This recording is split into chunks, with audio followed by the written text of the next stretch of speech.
परवानगी देणाऱ्या, मग केंद्रीय मंत्री असो किंवा कोणी असो, त्यांच्यावर कारवाई करणं, त्यांचा राजीनामा घेणं किंवा या कंपनीवर मनुष्यवधाचा गुन्हा दाखल करणं हे गरजेचं आहे. अनेक शंका आहे. नुसत्या विमानावर कारवाई केल्यानंतर कंपनीवर कारवाई केलेली भूमिका आणि त्यामध्ये शंकेला अजूनही त्या ठिकाणी पुष्टी मिळते आहे. आमचं म्हणणं आहे की वैमानिकापासून पायलटपासून जे काही शंका व्यक्त केलेल्या आहे त्याची खात्री आणि त्याच्या बाबतीमधली स्पष्टता यायला पाहिजे. पहिली सुरुवात झालेली आहे की या शंकेला पुष्टी मिळाली आणि कंपनीवर कारवाई करण्याचा निर्णय घेतला आहे.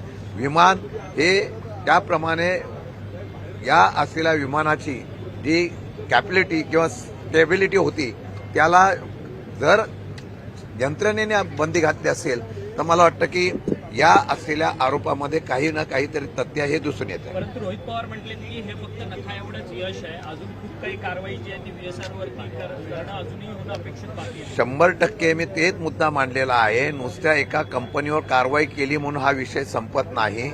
एक महाराष्ट्राचा नेता गेलेला आहे, महाराष्ट्राचं आवडतं नेतृत्व गेलेलं आहे आणि या नेतृत्वाच्या पाठीमागे महाराष्ट्र उभा आहे दिसून आलेला आहे.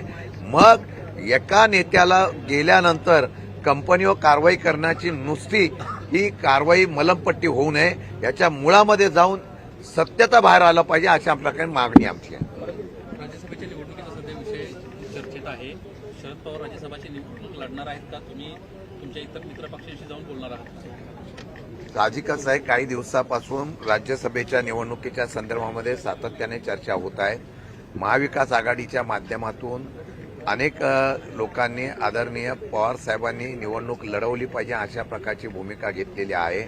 आमच्या सुद्धा लोकांची म्हणणं असंच आहे की राष्ट्रवादी शरद पवार पक्षाची पण असं लोकांचं म्हणणं आहे, आमच्या पदाधिकाऱ्यांचं, मी असेल, जयंतराव असतील, आम्ही सुद्धा या बाबतीमध्ये महाविकास आघाडीची एकत्र बैठक करण्याच्या संदर्भातला निर्णय घेतोय. आम्ही स्वतः काँग्रेसच्या असलेल्या प्रमुखांशी चर्चा करणार आहोत. त्याचबरोबर मी आणि जयंतराव जी आम्ही सगळेजण उद्धवजी ठाकरे जे आहेत त्यांच्याशी पण भेट घेऊन या राज्यसभेच्या जागेसंदर्भातून चर्चा करणार आहोत. पवार साहेबांनी उभं राहावं.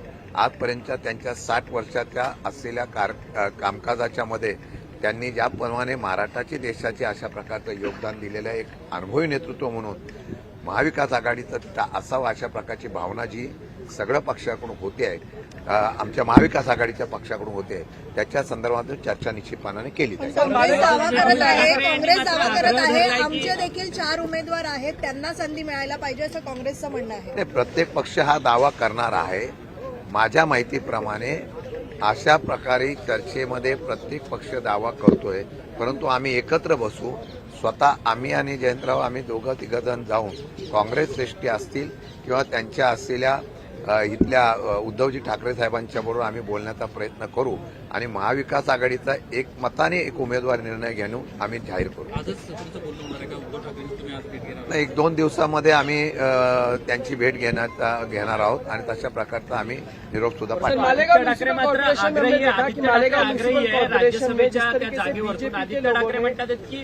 ती जागा संपूर्ण आमची आहे म्हणून नाही. शेवटी असं आहे की पवार साहेबांचं नाव जर एकमताने आलं तर पवार साहेबांना आम्ही तशा प्रकारची विनंती करू. पवार साहेबांच्या माध्यमातून एक नाव आल्यानंतर मला वाटत नाही की कोणत्याही पक्षाच्या असलेल्या आमच्या महाविकास आघाडीचा पक्ष त्या नावाच्या संदर्भात विचार करण्यामध्ये आग्रही, दुसऱ्या नावाला आग्रही असं मला वाटत आहे. सर, सातारा जिल्हा परिषदेवरून प्रश्न आहे. सातारा जिल्हा परिषदेमध्ये तुमच्या पक्षाची भूमिका काय असणार? तुमचा पक्ष हा शिवसेना आणि राष्ट्रवादी सोबत जाणार की तटस्थ तुमची भूमिका? असं आहे की मागच्या वेळेला आदरणीय स्वर्गवासी अजितदादा पवार या ठिकाणी असताना आम्ही सगळ्या निवडणुका घड्याळावर लढवलेल्या आहेत.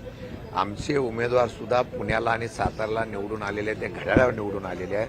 त्यामुळे तिथे आहे ती शिवसेना शिंदे गट आणि राष्ट्रवादी अजितदादा पवार गट अशा प्रकारची आघाडी करण्याच्या बाबतीमधला सुतोवाद चाललेला आहे. तशा प्रकारची चर्चा चालू आहे. उद्या त्याच्या संदर्भातून काय निर्णय होईल त्याबरोबर आमचे उमेदवार त्यांच्याबरोबर लढणार असल्याची माहिती समोर येते. खरं तर तुमच्या पक्षाचे उमेदवार अजित पवारांच्या विरोधात योगेंद्र पवार होते. आता पोटनिवडणूक लागते, या संदर्भात तुमची काय भूमिका? बघू. या बाबतीमध्ये सुद्धा आम्ही महाविकास आघाडीची सगळी मंडळी एकत्र बसून चर्चा करू आणि अशा प्रकारची भूमिका जाहीर करू. मालेगाव म्युनिसिपल कॉर्पोरेशन में विभाग है, कुछ कर्मचारियों ने वहाँ पर नमाज पढ़ने की, उसको लेकर पीरियड से ये आक्रामक है, उन सारे कर्मचारियों को निकाल दिया जाए, उन पर कार्रवाई की जाए। मेरे ख्याल से अभी मैं कल भी कहा था कि इस महाराष्ट्र में अगर कोई लोगों को चुन के आने के बाद मेयर जो होगा, डेप्यूटी मेयर होगा, वहाँ के सदस्य होंगे, उनको काम करने के लिए यहाँ पे मुभा देनी चाहिए ना। वो कौन सी जात के है, कौन से धर्म के है, उसके ऊपर ध्यान नहीं देके उनको मौका देना चाहिए।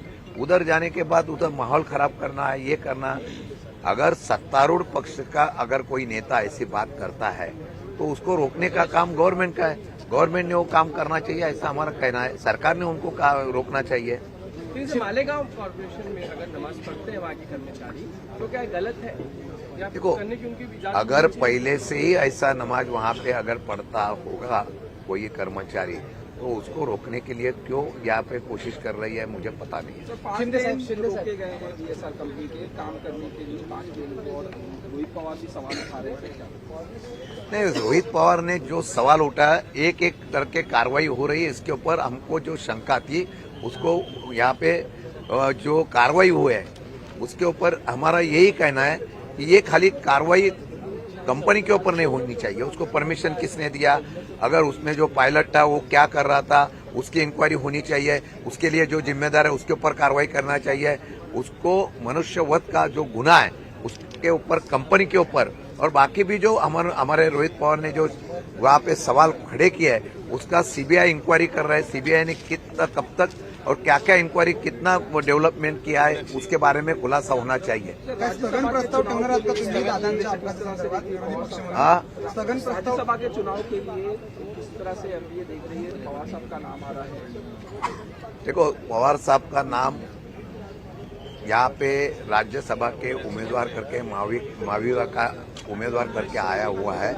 हम वहाँ पे माविया के जो प्रमुख कांग्रेस और शिवसेना उद्धव बाला साहब ठाकरे के जो प्रमुख हैं, उद्धव बाला साहब ठाकरे, और वैसे शिवसेना कांग्रेस के प्रमुख हैं, उनके साथ हम लोग भी बात करेंगे। और उनको बात करके, पवार साहब को हमने अब तक पूछा नहीं है, ये उनके साथ बात करके हम लोग उसके ऊपर नाम के ऊपर एक मत से एक नाम हम लोग आगे लाएंगे। शिवसेना है वो पूरी तरह से फर्म है। कल आदित्य ठाकरे बोलते हैं कि वो हमारी सीट है, एमबीए का सूत्र है, जिसकी सबसे ज्यादा सीट है उसका उम्मीदवार होना चाहिए। जब शिवसेना इतनी देखो, हर मेरी पार्टी का मैंने बात उठा है कि पवार साहब होना चाहिए, वैसा वो भी कहेंगे, लेकिन एक मत से हम लोग वहाँ पे एक उम्मीदवार दे देंगे।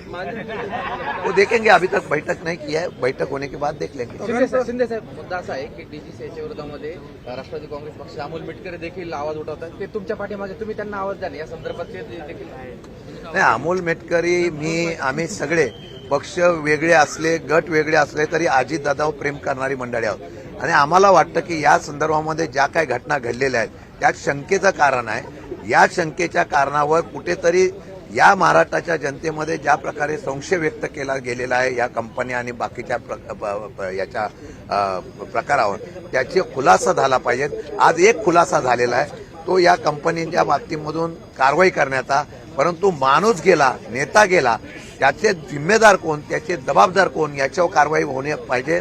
मनुष्यवधाचा गुन्हा दाखल करून या संबंधितावर कारवाई तर कराच, पण त्यांनी पण अजून 2 मुद्दे उपस्थित केले आहेत, रोहित पवारने उपस्थित केलेले आहेत. ते 2 पायलट कुठे आहे या अजूनपर्यंत समोर कुठे आलेलं नाही. जो पायलट होता त्याचा इन्शुरन्स काढला गेला होता का, त्यांनी इतका इन्शुरन्स अचानक कसा काढला, अनेक प्रश्न आहेत. त्याचा खुलासा होणं गरजेचं आहे. स्थगन प्रस्ताव काय तुम्ही मांडणार आहात का? स्थगन प्रस्ताव तुम्ही काय मांडणार आहात का? DGCA सुद्धा याच्यामध्ये दोषी आहे असं वाटतं का? 100% असं आहे की तुम्हाला एक उदाहरणं, 2 उदाहरणं देतो.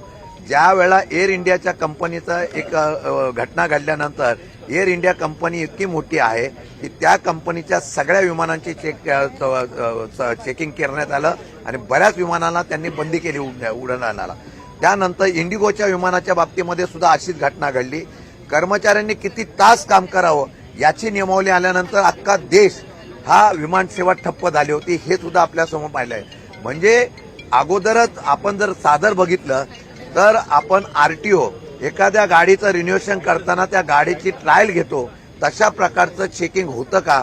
हे होत नसेल तर ही कंपनीला निश्चितपणाने दोषी ठरताना ते यंत्रणेला पण दोषी ठरलं पाहिजे. संचालकांवर फौजदारी गुन्हा दाखल केला आमची मागणी आहे मनुष्यवधाचाच गुन्हा दाखल झाला पाहिजे. फौजदारी गुन्हा काय बोलतो आम्ही, मनुष्यवधाचा गुन्हा दाखल करावा.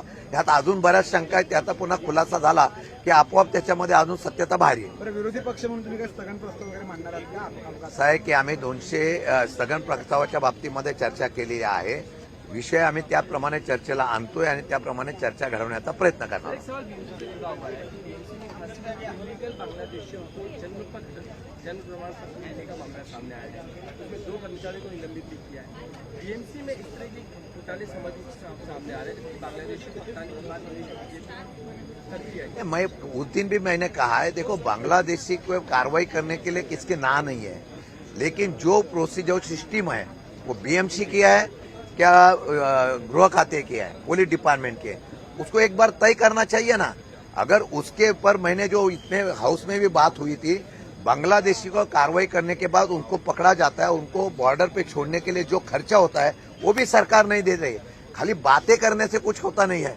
गृह खाते में अगर उसके लिए पैसे की तरतूद नहीं है तो वो पुलिस डिपार्टमेंट किसके पास से पैसा लेगा, उनको बाहर निकालेगा. उसके लिए प्लानिंग करके उसके ऊपर कार्रवाई होनी चाहिए. उसके लिए स्पेशल उसके ऊपर कार्रवाई करने के लिए स्पेशल अपना एक कार्यक्रम उसको डिक्लेयर करना चाहिए. दुर्भाग्य से आज भी अगर आप इंक्वायरी करेंगे तो पुलिस डिपार्टमेंट में उनको पकड़ने के बाद उसको ट्रांसफर करने के लिए जो पैसा चाहिए वो आज भी इस गवर्नमेंट के पास से मिलता नहीं है. बीएमसी के सिस्टम में क्या कुछ ऐसे लोग बैठ के इलीगल बांग्लादेश को सपोर्ट कर रहे हैं? एक ऐसा है कि बीएमसी का काम क्या है, उनका काम डेवलपमेंट का है, लोगों को सवाल का जो है ख्याल रखने का है. इनलीगल कोई अगर वहाँ कंस्ट्रक्शन करता है, वो बांग्लादेशी हो कोई, उसके ऊपर कार्रवाई करने का बीएमसी का अथॉरिटी है. बीएमसी बांग्लादेशी को निकाल के बाहर फेकने का उनको अथॉरिटी नहीं है. ज्या महाविकास आघाडीची निर्मिती शरद पवारांनी केली त्यांच्या उमेदवारीवरनं चर्चा करावी लागतीये. काय तसं होत नाही, तसं काय होत नाही.